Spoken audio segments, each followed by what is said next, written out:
मेरे पास कुछ है। याद रखिए, जिस व्यक्ति के पास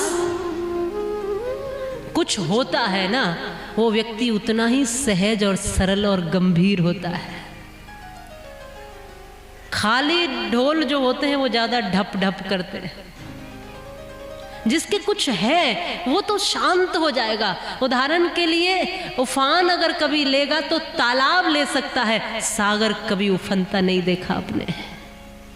सागर की कितनी गहराई है, सागर की कोई अथाह है उसकी शक्ति, लेकिन सागर अभी तक उफना नहीं है। तालाब थोड़े से जल से उफन जाते हैं। क्या बनना चाहते हो आप, तालाब या सागर, ये देखना पड़ेगा। सहज या कठोर, ये समझना पड़ेगा। वैसा जो थोड़ा पाकर अकड़ जाता है, या वैसा जो सब पाने के बाद भी सहज हो जाता है। कैसा बनना चाहोगे? मैं कई बार कहती हूं कि जब व्यक्ति पहाड़ पर चढ़ता है ना, तो थोड़ा सा अपने आप झुक जाता है। आप चढ़े हैं कभी पहाड़ पर, तो झुक जाते हैं ना। चढ़ते समय अपने आप थोड़ा आगे को झुक जाते हैं, और उतरते समय थोड़ा सा अकड़ जाते हैं। यदि कोई झुकता हुआ, अकड़ता हुआ मिल जाए तो समझना कि ये नीचे की ओर जा रहा है, और झुकता हुआ मिले तो समझना ये ऊपर की ओर जा रहा है। अगर कोई अकड़ रहा हो तो समझना कि अब तो ये पतन की ओर जा रहा है, और कोई विनम्र मिले, सहज मिले तो समझना ये ऊंचाइयों की ओर जा रहा है। क्योंकि उपलब्धियां यदि आपको अकड़ दे दे तो उपलब्धियों को जाने में भी समय नहीं लगता है।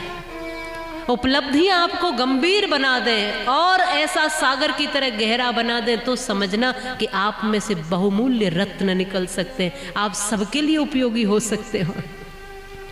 कई बार कहते हैं बड़ा हुआ तो क्या हुआ, जैसे पेड़ खजूर, पंछी को छाया नहीं, फल लागे अति दूर।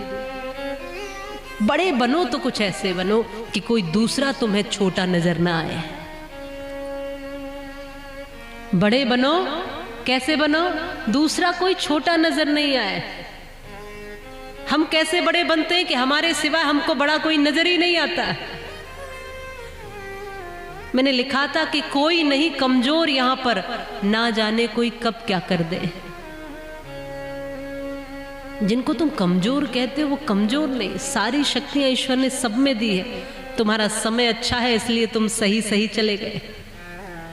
किसी को अवसर नहीं मिलते, किसी को मौके नहीं मिलते, किसी को स्थान नहीं मिलते, किसी को वो सुविधा या वो स्थिति नहीं मिलती।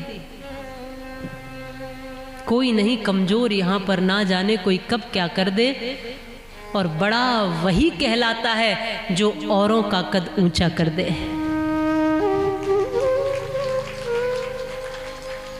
कोई नहीं कमजोर यहां पर, ना जाने कोई कब क्या कर दे। बड़ा वही कहलाता है जो औरों का कद ऊंचा कर दे। और बड़ी बात कह देने से कोई बड़ा नहीं हो जाता है।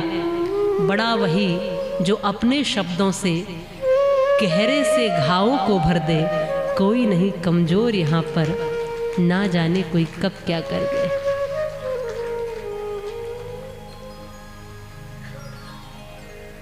ये वक्त है,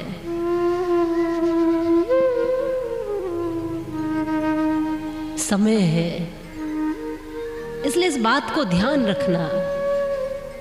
जो थोड़ा भी अभिमान और गुमान खुद पर कर रहे हैं, एक बार नारद जी को जरूर देखना। देव ऋषि कहलाते हैं, उनके भीतर भी इस तरह का अहम आ गया। कई बार हम पूजा करते हुए अकड़ने लगते हैं कि देखो हमने इतनी मालाएं फेर ली, हमसे बड़ा कौन है।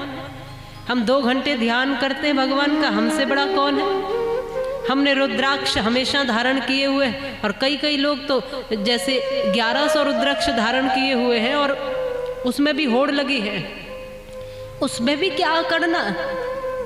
कोई कहता है कि हम इतने दिन व्रत रह लेते हैं, इस पर भी अहंकार चल रहा है। भगवान की भक्ति और पूजा में भी लोग अकड़ रहे हैं कि हमसे बड़ा कोई भगत नहीं है। देखना पड़ेगा, ये सोचना पड़ेगा, ये समझना पड़ेगा, ये जानना पड़ेगा।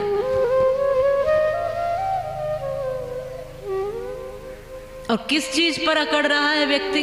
थोड़ी थोड़ी सी चीजों पर अकड़ रहा है।